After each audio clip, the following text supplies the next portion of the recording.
સુરતમાં મર્યાદા પુરુષોત્તમ ભગવાન શ્રી રામના જન્મદિનની ઉજવણીને લઈ અનેક શોભાયાત્રા નીકળી હતી તો સચિન જીઆઈડીસી વિસ્તારમાં પણ કાળી મંદિરમાંથી શોભાયાત્રાનું પ્રસ્થાન કરાવાયું હતું।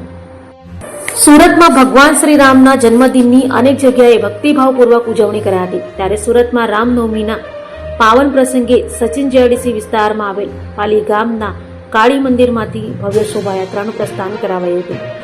આ શોભાયાત્રા સચિન બજાર, સચિન ચાર રસ્તા, ડીમાર્ટ, સચિન જીઆઈડીસી, નાકા ઉનપાટિયા અને સનામ મિલ વિસ્તારમાંથી પસાર થઈ હતી તો માર્ગમાં ભક્તોમાં ભારે ઉત્સાહ અને શ્રદ્ધાનો માહોલ જોવા મળ્યો હતો।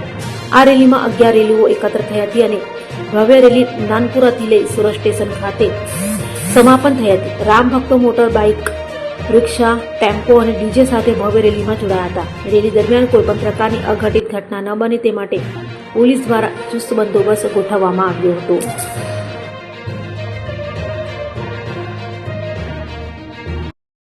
आज रोज रामनवमी निमित्ते जे शोभायात्रा सचिन जीआईडीसी विस्तारमां आवेला काली माताना मंदिर पाली गामथी रवाना थाय छे अने त्यांथी थई सचिन बजार, सचिन चार रस्ता, डीमार्ट, जीआईडीसी नाका, ऊनपाटिया अने त्यांथी अत्यारे सनामीरथी पसार थई छे।